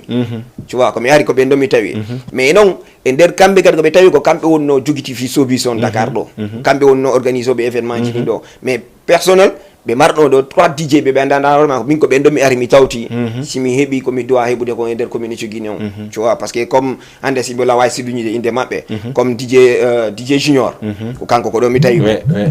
DJ Tease ko ɗo mi tawi mo e kadi même DJ Son ko ɗo mi tawi mo tu vois ko kamɓe ɗo mi tawno voilà ko ɓinnoɓe ko ɓen ɗon woni mixude e nder boîte ji ɗin tu vois ko ɓen ɗo mi tawno soirée guiné ɓe mixa par ce que débutant komi fuɗɗi animation na e communauté guinéen mi fuɗɗori animation tu vois mais non komi ari mi tawi ɓe ko ɓen ɗon wonno mixeur ɓe ɓen kono koɓe fiyoni mi jonniti ɓeyda reconnaissance ɓe fi ɓe andu carrément ko respect ko kamɓe mi tawi ɗo par ce que ko ɓen ɗon mi ari mi tawi ɓe kamɓe jogui tugalal ngal quoi mais pourquoi an ko arɗa certaine haalaji noon yaltirde noon pourquoi an ko arɗa a wawali inde ɓen ɗon na professionnel ɓe fiyon ɗum non c'est parce que respect no woodi non c'est koɓe professionnel ɓe parce que ande attends min nodi ko mi ata famude yaya en hi darotoɓe inna si a ala ɗum ɗo na professionnel e domaine mo wonɗa waddema mais effectivement yandi ko ɗum innuma na question de la mari ɗum ɗo waɗi komi DJ jo tu vois waɗi komi la jogui ɗum ɗo ko mari ko wani komi DJ jo mais hande e niveau international hande sa reconnaissay ɗo guinéen jo haɗa ko guiné par ce que na innugol fi communauté guinéen sénégalais wonde wolde ko fi communauté guinéen wonde wolde tu vois fi communauté guinéen parce que ko ɗum ɗo woni ko kamɓe guinéen ɓe woni yaltude jooɗo e plateau ji wola ɗi sifa ñippiiji ɗon par ce que ɗum ɗo na ɗuma manam ɗum méthode sénégalais ɓe ɓen kamɓe ɗum ɗon kamɓe réal maɓɓe gonton ko sen fotte ko plateau e fotte ko boîte walla en fotte ko maximum ko ɓe jonni ko ma platine enen ɗiɗo en waɗi concours ko ɗon woni ɗuma concours platine on ko ɗo woni ɗuma concours men on andi mais ko guinéen ɓe enen guinéen ɓe ɓen a yiyata goɗɗo mo ara au début o formaki ara waɗa jungo e makko walla mo ha yimɓe ɓen reconnaisse mo o yiltito kanko o ɗumama quoi o bootama ko manam dagay yarsa andi ko ɗum waɗi yimɓe ɓen heɗoto tum musique ɓe heɗoto tum musique ɓe ala ƴettude ko wona wolede ka musique o effectivement. par ce que sa daari wono arafa woni himude kon ina bare fo ñamminde goɗɗi si haari ko fiyoɗi ƴakke a tawa haala kan ko haala kan ni tinɗa ko enen ka nder communauté ko enen jeeyi par ce que fiyo num hande min la wawi wolde piiji boy noodi ɗo artiste ɓe andintinɗa ɓe yeyno ha ɓe bakkike artiste ɓe fi tuyo ɓe nantu inde joni si ɓe nanti inde ɓe wawa comme si ka kamɓe professionnellement kamɓe hande kadi ɓe andama mais wona ɗum ɗon ayi ɗo hande ko wonɗen e o milieu sénégal ko mi nana yimɓe buynoyinna ɓe tawɗen ɗo ɓen ko ɓe woni wadde kon watta en waɗu ɗum sina ɗum en bonnana e hoore men mais ko ɗum woni wadde fiyon ɗum ko ɗum woni wadde ay goɗɗo min la wawi arde tawama e débat ma débat mo mi tawi on mi ara woni mi adda l'importance débat on ko wawi avancinde débat on ko woni hande DJ simo wawi iwde ko woni ɗo o yaha hande kadi capverdien ɓen andamo français ɓen andamo ko ɗum ɗo mi ɓeydantamo mais pas yomi ar mi inna non oɗo no mari ɗum ɗo oɗo ala ɗum ɗo sa woli ɗum ɗon ɓe bus hara a yenniɓe ko fiyonnu par ce que min ko moni wolde ko mi heɓay audace wolgol ko fiyonnu moninde haray ɓe buuya yenniɓe par ce que tuma yaltinɗa débat inɗa carrément an e mo ala caméra ji nayyi duwa kawditude télé haray a toñi non ko ɗum waɗi Billy mi taƴama andi ko ɗum waɗi nane minuma musique a ñana kala arɗo taweta par ce que ko seytane tu vois arɗo poɗiɗo innuɗo carrément nata e musique o nawa nata a jillike nder ton mais le ko woni probléme on le jama on eɓe reconnais so piiji goo ko andandaroma goɗɗo si tawi ari ko nder communauté ari ɓe acquérima ɓe udditanima yesso udditanima piiji bus par ce que min nayi carrément voilà gila 2012 ha 2016 ɗo ala DJ jo wonno ɗo circulde ɗo sina DJ Yaya plateau ɓe woni wonde wolde ala ɗo DJ jo wonɗo ɗo circulde ɗo nantuɗo inde par de DJ Yaya 2016 je reconnais aussi parce que mi reculike 2016 reculité mi waɗi reculé parce que lam mari mi formi woɓɓe tu vois mi formi woɓɓe si okkugal ɓe kamɓe kadi sens maɓɓe certain DJ Lamzo voilà mi formi pas DJ Lamzo seulement parce que mi formi maximum de valeur de 6-7 DJ min koye junggamɓe rewi tu vois si hande kadi minnama hay si DJ ɓe hay woɓɓe goo DJ ɓe goo min koye junggam hay si ɓe mi namin formi ɓe kono ɓe rewi e junggam woodi ko mi ɓettiɓe tu vois mais noon na ko innugol carrément jooɗike mais andi ko ɗum waɗi si minnuma goɗɗo waɗu reconnaissant andi kon to woni reconnaissant o hande an ɗa situde woodiɓe formuɗa mais neɗɗo waɗɗo ma ɗon ko fiyonnumo sitata c'est parce que mo andi so siti on ɗon no wawi mo musude ko ɗum waɗi dariɗo jooɗiɗo e plateau no wola o yo andu ko woni wolde kon donc min somi yalti e cadre ma DJ on en juutata cadre ma DJ on fiyonnu min mi juutintaka cadre ma DJ c'est parce que uniquement no woodi woɓɓe si ɓe inni ɓe animay si ɓe inni koɓe DJ ɓe ko gonga koɓe DJ ɓe minen min salanta ko goto ko DJ jo kono woɗirɗa noon waɗa raciste ta goto kadi yaltu e innugol si goɗɗo waɗa professionnel ha hande en hiyal ɗo professionnel jo e nder sénégal enen ɗo fof hay goto heɓidaka e platine enen ɗo fof en tawali habbo tum enen ɗo fof hay goto heɓidaka e platine enen ɗo fof ka yaltuɗen noon e yaltidali e cassette ka nder reedu nen men e yaltidali e CD kadi ka nder reedu nen men ay ka enen ko honno yaltirɗen ka nder reedu nen men ko si ɓe waɗani en fatiya ɓe wuji ka hoore ɓe waɗi nebban kare e yalti ay ka donc faut que yimɓe ɓen anda enen ko wonde wadde kon en jembay woni a faami en plus min ɗo mi ɓurta e soulignude par ce que min e hoore an lan andi ko émission an kono e nder émission an o min hande komi animateur jo sinnama animateur jo sinnama DJ jo tum min mi fijiray konko fijirta ɗon a faami min lan wayinde an a hollilan ɗum ɗo e ɗum ɗo ko an attilan jonde ordinateur a faami donc hala wawi kadi contude hoore an e DJ ɓe mais yo yimɓe ɓen accu sino wolede walla DJ jo e DJ jo sino yewtude ma ɗum DJ jo no wolde e par DJ jo go ta goto naatu e revendicol gol nder ton par ce que enen ɗo fop mi haalante wonde wotere hande min simi jokki animation moƴƴaali a faami ndaare wona certaine bella fuɗɗike himude o heeɓi bose tum mi yewtira ɓaawo makko simi yewtiri ɓaawo makko ko bella huɓɓi o mi huɓɓora a faami joni si o huɓɓi ko min woni simɓe ɓen no wolde koynugol no joni mayi hiiden e Billy par ce que ko Billy ɓuuri weldude e bella on tigi yo andu ko ɗum ɗon o mari nder ton o ala toon sina e ko ɗo ɓuuri weldude e bella te weldugol e goɗɗo ça ne veut pas dire que an a weldi e makko hande ko an jeeyi ko jogii kon anka wonɗo artiste a himu ñaani ɗo minen fof meɗen andi minen fof meɗen ambi donc ɗum ɗon ko en tant que DJ moni wolde mais ala e woldude par exemple e ma kono habbo mi ara Billy ngon sengo non je suis d'accord ngom sengo non quoi mais c'est juste que ko min ko ɓuri lan addude ko plateau ɗo na ko fi ɓey DJ ɓen no wolude ko plateau ji walla wolude goɗɗum go ko bonna inde walla haala goɗɗi go par ce que mi langande goɗɗo wata bonnude indam tu vois mais l'essentiel parce que mi prouvi e côté komi iter ko en fait DJ yagal ngal quoi tu vois e kadi bonɓe haysi ɓe woɓɓe go ari ko plateau jooɗi ke inni carrément DJ yaya nangam waɗi ɗum ɗo walla DJ ya duwama wadde ɗum ɗo billahi wallahi taala ko Allah lon ɗo radio ko émission wonde o rewi ko jungan ɗo so ko jungam ɓe rewi si ɓe rewal jungam wodi ko mi ɓeytiɓe min yaya mais non sa yi sah fendo ni wallahi lazim ko ɓurlan recrude sen ɗo ni ko communauté guinéen parce que busno innude lan DJ ya mi ala mi wiide joni ko communauté guinéen parce que si faɗi piiji ɗo parce que mi yeyi joni génération ɓe mi formi ɗo e kadi e génération ɓe andanda hoore ma ko fendoɓe ɗe tirele on animation ɗuma mi yiya fendoɓe ɓuɓɓodira animation a yiya goɗɗo no ara fijinde hara ko soirée plein soirée ɗo na o yarayna jonnami joie o ene nononmi mi jonnatamo joie tu vois parce que mi ɓay mi yiɗin piiji ɗon mini non minen komi fijineno min komi wonayno DJ spécial mi arano mi ñantano goɗɗo arayno ina DJ hokkami fija ɗo mi ɗettama mi jonnama continue joie DJ ɓe bus kala innuɗo ko DJ jo jipporɗo ñaani walla jipporɗo nokku goo ari tawilam min ni DJ ya hokkam mi fijina torilan DJ ya hokkam mi fijina mi hokkama fijina fiyo yimɓe ɓe reconnaissere ɗum ɗo fof mi waɗi ɗum ɗo mais ko fenno ɓay mi ɗum ɗon e nder communauté guino mi jama fuɗɗi ko poɗodirde tu vois ɓay yimɓe ɓe fuɗɗi ko poɗodirde mi pourquoi pas mi recula mi yiltito komi wonno toon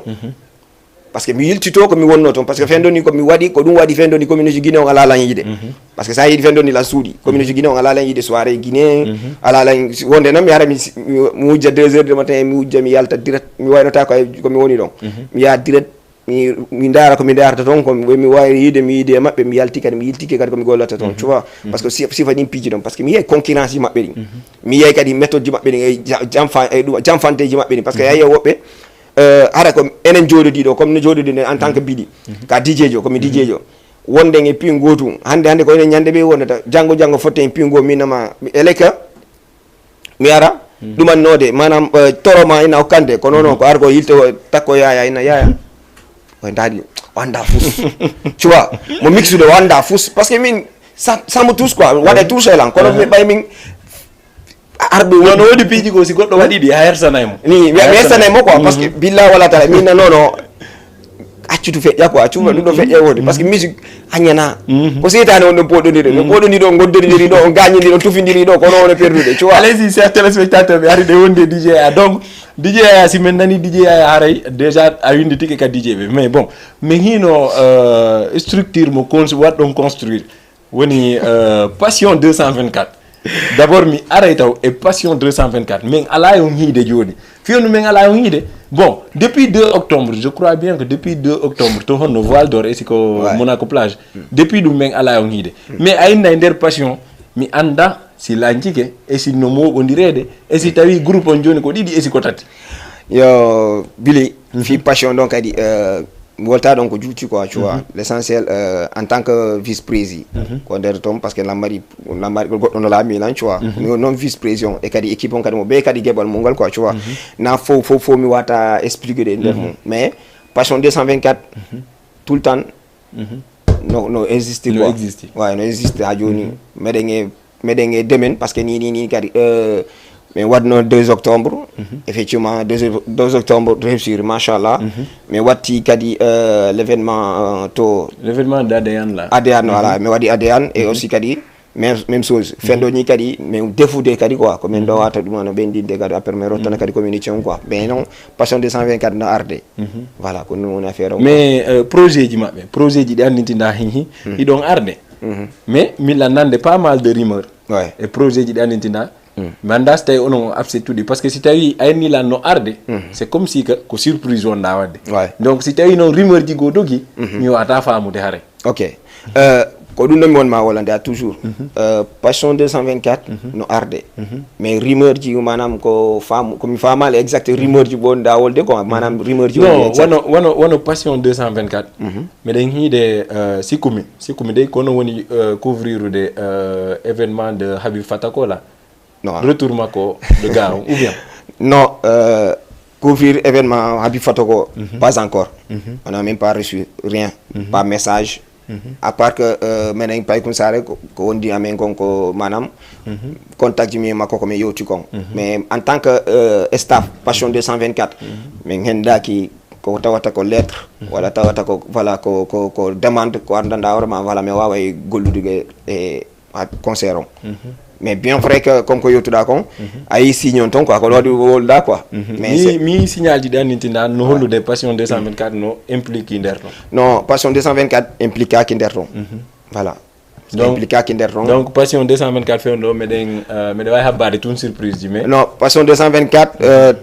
tawaka woni signi dal ay projet ay goto événement goto si mais signi di nan e projet e événement wado événementiel Dakar ro mais wawa dum nade wawa expliquer de jama ko dum ko mais wawa li innugol ma carrément voilà mais signi di e goddo contrat wala goddo parce que passion 224 ko pour toute la communauté wonbe do woni wado événementiel wala wado kala mananda vraiment ko nodditata jama ko communauté guinéen ko fulbe ben ko fottata ko nodditata jama dum don sa noddi men ngari en yewti fi contrat wala yewti fi projet ko honno yarate programme wallindi de dunde men ngara men tawtama kono non si men hebali un résultat donc e der passion 224 mais wata surtout de non allez-y grand wouri da way la ngudi tande téléphone non 78 on wada tout 78 wadon 116 wadon 82 wadon 38 donc aren ha joni DJ Yaya meden hari men hiyay DJ Yaya ka anniversaire ji à chaque fois men hiyay no chaque moment tuma ari nouveau année ardo men nanayno anniversaire ji DJ Yaya di yeyi ha tay joni DJ Yaya ko l'homme de bombas jamba joni non ko dum me way habbade e DJ Yaya parce que men ronko famude si tawi joni an e tinel didi ko honno dum do woni DJ Yaya no voilà goddo no ko ligne décroche nam allo du tout téléphone allo odo fendo mo gato allo assalamualaikum wa alaikum salam ido e jam janton ko DJ Juli ko di hombo DJ Lamzo kamin DJ Lamzo nawai fere ya jam tun alhamdulillah ko noni welde janton alhamdulillah donc anno nati e moma moƴƴo fi honno minatama ya hiwro goto minatama ya salmi Lamzo toni ito mango minana parce que mi ala nande makko okay min kay DJ Lamzo wow kon dum mata an parce que an mede wa inde si men ini DJ Yaya tun ko DJ Lamzo kon dum wawda wolde DJ Yaya seeda me wa famude non sai hande on digi harne ono ko ligge me mi tay ma maccita golle den ma maccita golle den mi ara mi jodo mi dara DJ Yaya sa nani DJ Yaya ani nani a wadin ma question goto man da warma kanko vraiment mo jonni fo tier quoi ngon sango do ngolon sango ila andi ma makko mais DJ Lamzo anani onon fijinobe denna boji e duma e mariage ji ben joni on doa ka fijinde sina hara ko professionnel jo non andi dum don foko jaar parce que aboton bagay kankadi o rewene mo ha hande wacciti joni o jokki nyande ni kono affaire il faut que ko non ko ñaar nangi ñaari billahi ko gonga mais okay mi aro adoro mi yoro mo da metran no way DJ no to way Lamzo way no elde do yadi seda jantum DJ no golledi ma jantu yettude alhamdulillah no platon weli labama bilame welti ka moja mais DJ Lamzo naam fi Allah dab seeda ko wala parce que an ko wolda Yaya wo fo holoto an ko non anduda Yaya véritablement on non anduda e makko min ko mende Yaya andi bay alore min dal min effectivement ko meteram min nenata afami ida andi meteram mo wana ko no walta makko kono ila ngande mo won wotere afami affaire cabine DJ technique dum don wanya na dum don afami dum don sa ari won jano wana to soko règlement de jeu wona ma jour dum lo sa jour ko de law la kita ma joa da ko re law ina ma jonni tan ko gonga afami tela ngandi kadi affaire teddungal respect mom kala mo yiɗal woni pay ko woni jano ko respect joni non digi billahi ko gonga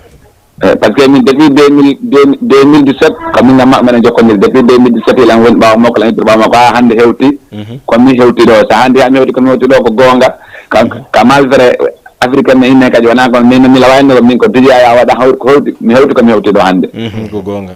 parce que ko DJ Yaya wada mi andi o joyi don telimele don DJ wuri don ko kanko wada mi andi mo DJ Yaya wada mi andi Diallo DJ Yaya wada mi andi Dali kala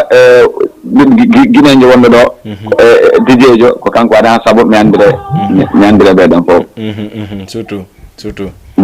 donc allez-y Lamzo haray an kadi a weltanama fota wona seeɗa par ce que bon ɗa andi golle ɗen koyenen fof kafiɗe donc an kadi ɓayɗa andi hiɗa ka émission ji ga minen kadi min accitete min habboyo émission jalla wayanɗo ɓe DJ poseno ɗon DJ ɓeno ɗo mi acci aɗo ɓenata kamɓe kadi merci beaucoup voilà accitu DJ ɓe ranga ɓawa toon ɓe ara ɓe nata heña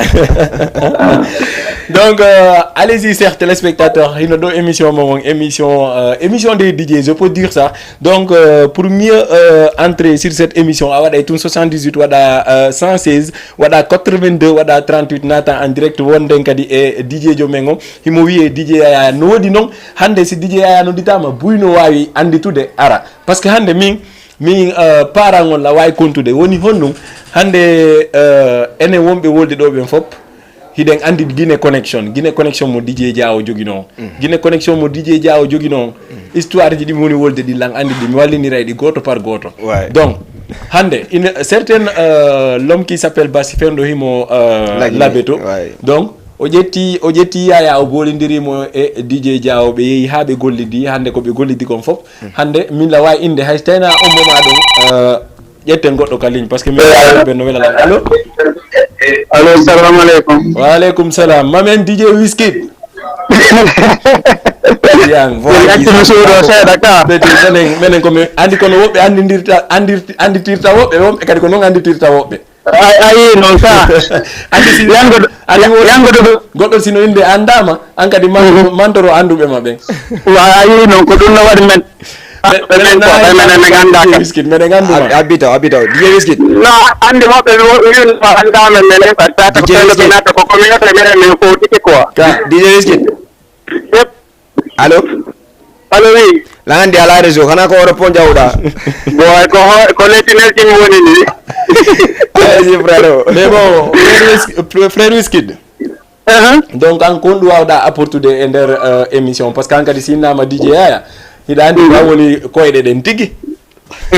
donc an ko ndu wawɗa men wolande e DJ Yaya e ko anduɗa mi anda wade komo laɓeɗiɗe mi andamo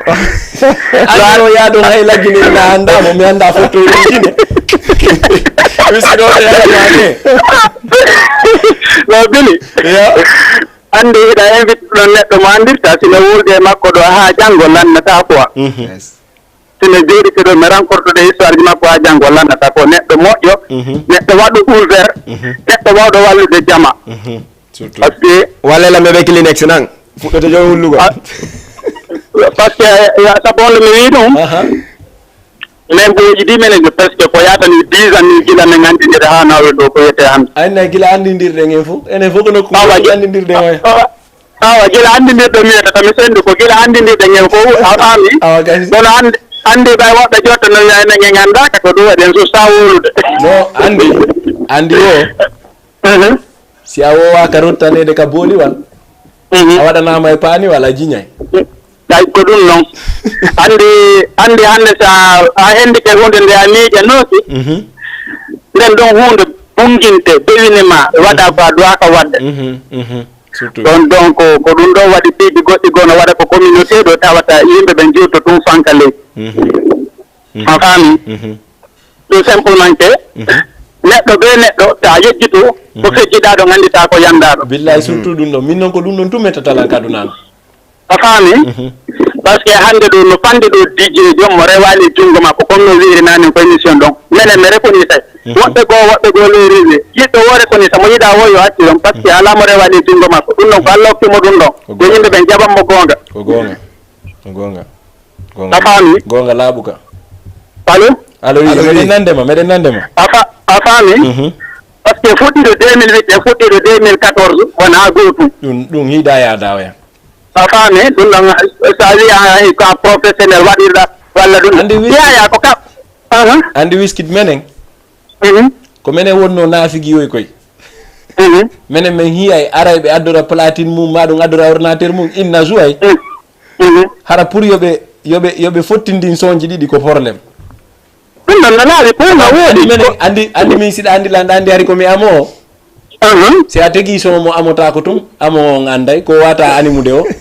way ɗum ɗon koko laaɓi poyno joni noon sa bottini sonji ɗiɗi ɗi yaada amo ko andata ko amata ka non andi sa no wawa ko fuɗɗi ko yeccita sa naatiɗa fuɗɗi ko jiɗɗi waɗnataɗa waɗaɗa kadi kiɗin kiɗin aɗa ɗo yii guɗu won ko ɗum ɗon jogiɗiɗa wonde allah no ñawira oya min noon koye tawi jooɗi kono allah no ñawira no yimɓe ɓen hiɗira andi fiyon ɗum fotuno si goɗɗo fuɗɗike wolde e goɗɗo ko boni koɓe artirane image an ko araynoɗa e toragol allah yomi jour ɓe waɗanama ar hiya ko noon allah duwano andi sege ko be andi allah si ñawiri noon haray no piiji ɗin fof no e kene kono he na wattagol kepium waɗa paɗal daro e hoore platine e boîte gotum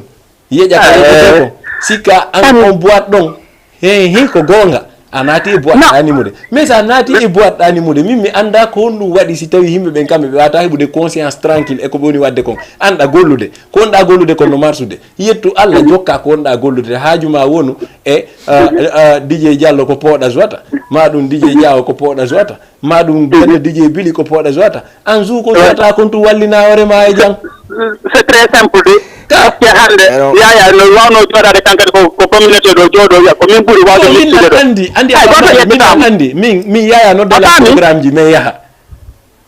lan andi si tawi koko waɗi classe tum min hay min ñande ko ɗo mi hirtori hay komi anda billahi lan karkide siko tewu mbabba siko tewu tigi ɓe jonni lan hakke ma ko ɓeya civilisé hay tewo gandata ko tewu wonnu donc na question de a famay wiskit secret probléme um na question de a woni hay goto a wata yaltinde Sénégal ɗo hay mi haalante wondutere woni wonɓe katereji woni wonɓe DJ ɓen wonɓe animaɓe ɓen andi ko noni haala kan hay sénégalais ɓen accino ɗum ko ɓurɗoma wonde ñama kala tum wonta e ɓawa micro e wolu kon Billy ko laaɓi poy Billy wolda billahi ko laaɓi poy Wiskit merci beaucoup voilà parce que no woddide wonɓe demandade ley kadi ko falaɓe natude parce que ay commentaire ji a weltanama photo petit merci beaucoup non ko ɗum waɗi min hiiri ko communauté o fof min salmini ko kala andisuɗo men kono justement tawi ɓe andu rek ɗi jeeyayano ɗo kanko mo wawi fof noon kono wiskit question tum wiskit min lan andi a yahay a seppay ha daroɗa e yeeyo café innamo yo yeeye café tawa haymo waɗi mix ji hombo waɗi mix ji hombo mix ji yaya DJ no laaɓi kanko atti teggude saraba kanko atti teggude voyageur non min tan no dola min andi habala wiskit andi yaya ɗon ma o yaw min tan wolu inde boîte tawi wolu inde goɗɗo yaw tun hay goɓe ngala inde mum kanko woni imam o ɗum ɗon yo laaɓan communauté seytino woyu seyti ko Ali Dianno ko mi wiyate toon de ɗo inno ko mi woni Ali ka woni baaɓe maɓɓe ko min ciidi ka woni baaɓe mi wonnen ko laaɓi poste goɗoni rafi DJ yagal min ko Ali Dianno mone ɗaɓɓude mi wonna noon ko laaɓi poste allez-y ɓe no natude merci beaucoup frère allez-y merci beaucoup l'homme s'appelle aussi DJ Wiskit Billy télé manager woya lanndo ko homboni maire DJ e nder Dakar ɗo woya lanndo ko mon maire DJ awa o wonɗo nadde ɗo landude mo question sirayna yenno o allo waaleykum salam on jarama ɗo e jaam ana welde jantu yettude alamma DJ Bill na welde mawno yo nice meɗen e jaam Femi ko général Bant depuis Ngor. Général. Ça c'est général, ça c'est mon frère. DJ Yaya. Yeah, frère, no welde. Jantu mawɗo no welde. Goto gayna e kira anda. Émission mi retami seeɗa ari minen mbami ko joni. No minen kadi mi retardugo e natugol taw. Effectivement. Min naati to kemnen ndaari min tawi maɗi neddo ko asi kadi min ɗuɓay. Wallahi ko gonga mi weltori. No gelle ɗen mi rewde lawola. Wallahi an kadi ɓayɗa andidiri e Yaya explique na men seeɗa ko annduɗa e makko kon e golle ɗe hirtamo ɗen. non min moom comme yande ko élément andindiri mom alhamdulillah quoi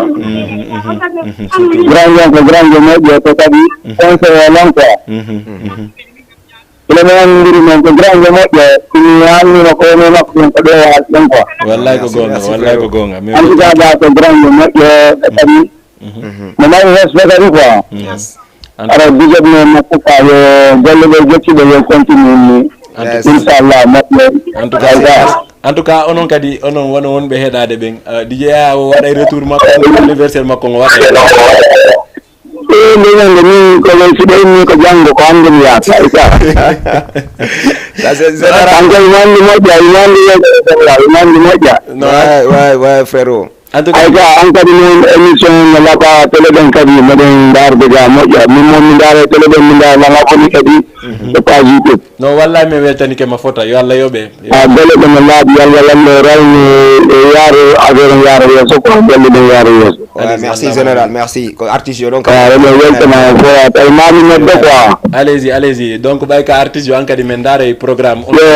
grand dia invita tawi mami neɗɗo quoi mi weltanoma inchallah habboɗa noon an kadi invitation ma on ara inchallah ala problème merci beaucoup on sami ƴetta contact ma on ka téléphone makko inchallah ok ala problème mawɗo allez-y général allez-y merci beaucoup merci beaucoup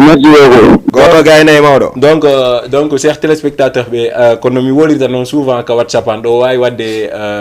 77 waɗon 445 waɗon 86 waɗon 10 yaho mi naada on ka émission waltata wawen à chaque fois kafude émission on enen ɗo fof par ce que ɗen andi émission sa nani waltata tun ko ɗengal pular haɗa ko enen fulɓe ɓen fof jeeyi voilà chers téléspectateurs ɓe on nani ka donc DJ Yaya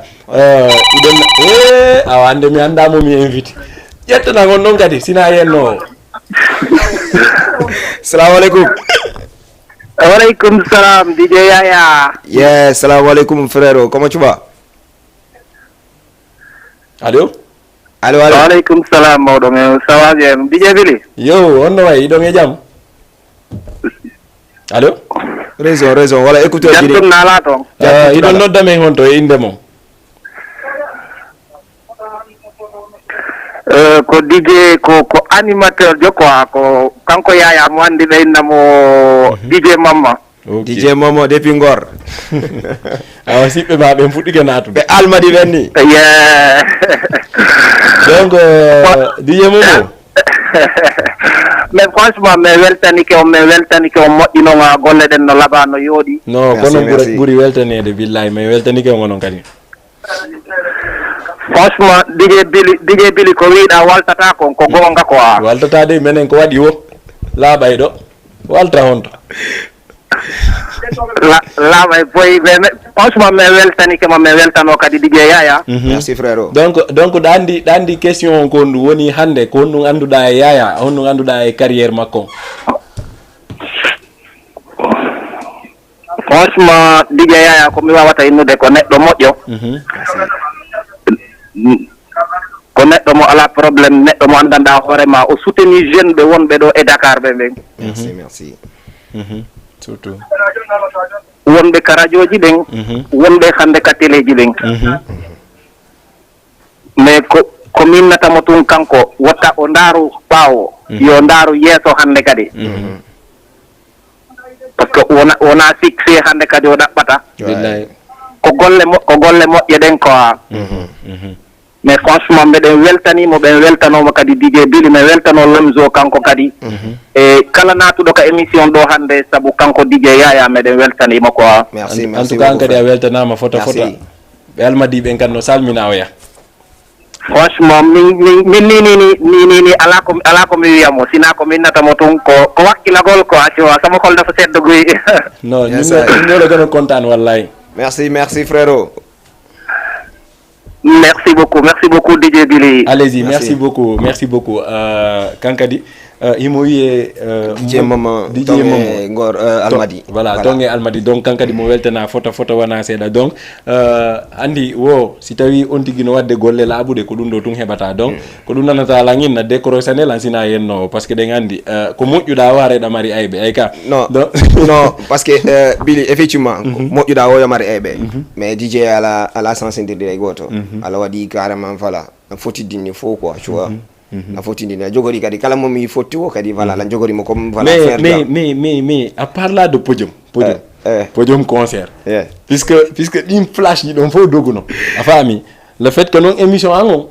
mi tewota ko mi wada ko émission wiete waltata afami donc ko dum hiyata lay nama wano jeudi vendredi samedi dimanche ko feƴƴi kon hande kadi waltata ɗo ko beytun yalta ɗo ay ka donc waltata donc podium en tant que DJ a joué au concert ji boy a fami min e ma ñangen joué di concert ji donc hande artiste jon et DJ jon ka dow podium sikkuɗa ko comportement hombo DJ jon doit jogade hara hi artiste jon jonta mo respect organisateur jon jonta mo respect public on jonta mo respect tête auditeur donc on a une question allez-y salam alaikum yo de la famille c'est comment ça va alhamdulillah bon yo Billy what's up yo ça va on est normal soudé ça va tranquille au calme ça va super combo Oscar allô je regarde le nom quoi allez-y donc yo minato émission lo parce que mi wawatano darde émission hara minatani quoi allez ko sadi mako todi bon je salue Yaya comment tu vas mais salut frérot comment tu vas nice cool yo au calme salut quoi cool alhamdulillah bye bon pour nadi la émission lo bon c'est juste pour témoigner quelque chose quoi je pense que sur le mieux placé finalement pour l'émission voilà quoi allez-y donc ko andingol téléspectateur le gars en personne Yaya c'est quelqu'un de bien quoi franchement honnêtement moi et il fait beaucoup allez-y allô il est pas allô oui juste écoute c'est tout le temps il est pas d'accord avec de gonoton mais c'est quelqu'un il reste quelqu'un de bien quoi c'est pas un problème du gonon berton femme donc non mankata ko golle lelandi non quoi famille moi je le connais en personne il en andi des fois il s'énerve mais à l'intérieur de lui-même c'est quelqu'un de très bien quoi franchement no andi wado ko laabi ko betugo énerve parce que wobbe kadi hida ko laabi ay ko dum non addata dimpiji don non bon min ko mi mari ko mi yatama ko en tant que Billy téléspectateur de Darebe le gars je le connais en personne tu vois c'est quelqu'un de bien il a fait beaucoup de choses pour moi personnellement min ko kanko accueilli lanka communauté guinéen quoi tu vois et je le remercie de passage kala kam jodi kadi mi wolay dum non pour ce qui est ko woni wadde ka milieu do ko min ko mi mari ko min nata mutum il n'a qu'à rester concentré sur ses projets quoi allez-y tu vois allez wassalam allez-y allez-y merci beaucoup c'est très gentil malgré que ala linde mais merci beaucoup non mi langandi nandi combo quoi donc me de weltani mo photo wana donc Billy bay émission na musique na antunje mo ko ene de woni ko titre ka voilà merci beaucoup aussi kadi la yuro donc DJ Abdel windo addami korisa e taybatu kadi no weltana e kadi voilà Teli e Mamadou Ba voilà kala won no commentaire de friend ko page Facebook di kadi fo no weltana voilà Dienaba Souri Diallo merci beaucoup aussi Amadou Wouri Diallo fo no weltana e Diallo Mamadou kadi no weltana to Ngor voilà be phone no weltana allez-y donc be wonbe wadde réaction ji mabbe din ka page kambe fop kono Yaya woliri non andi mi alni on émission mo andintinda ko DJ mo be wada tum golle mun dédicace merci beaucoup aussi kadi Buzi kero ganda allez-y les staff busy be fo be salmina kambe kadi donc chaque fois do way wadde tum 78 wadon 116 wadon 82 wadon 38 naton en direct wawo yewdude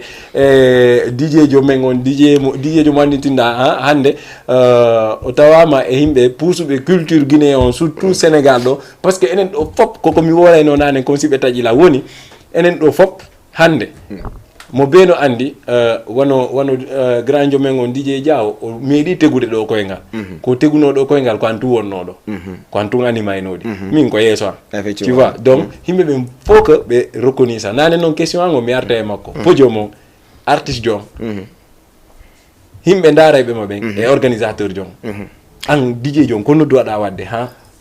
donc mi wata juge de don mo be méthode mum quoi ani mo be méthode de travail mum quoi bien vrai que comme que o yaltudo do jon ko indi kon mi énervé de trop mais bien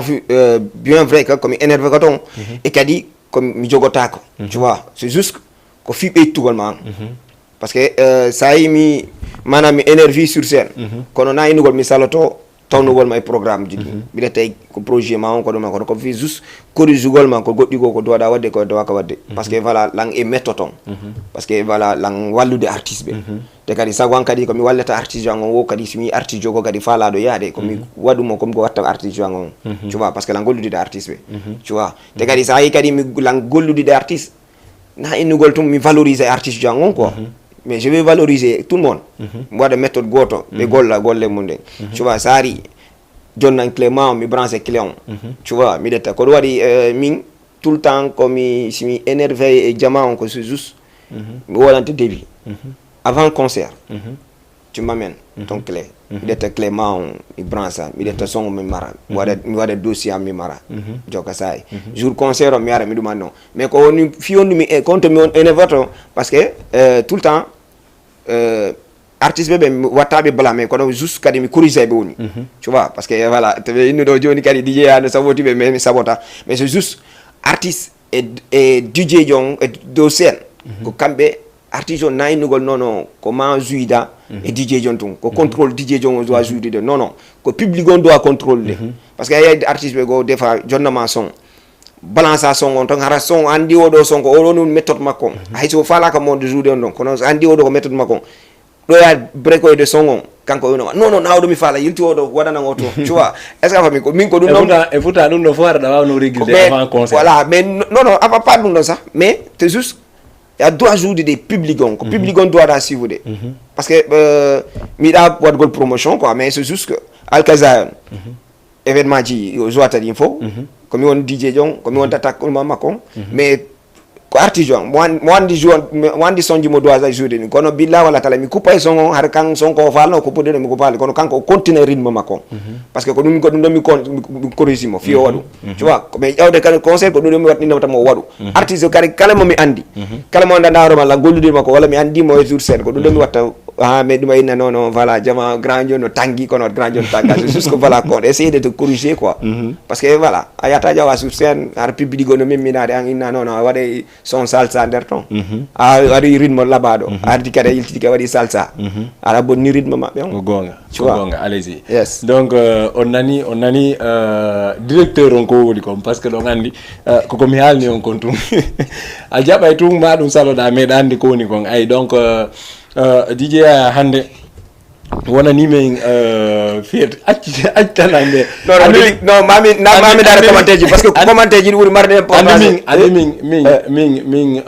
émission si la wadde émission ko kara hammi concentré to côté ji di question ji dimi do addude di non harayno ko hore an sinaati go dum go tare ok allez-y donc BSK télé BSK prod o ko Vanzas TV ala do clip makko ala do anda feti télé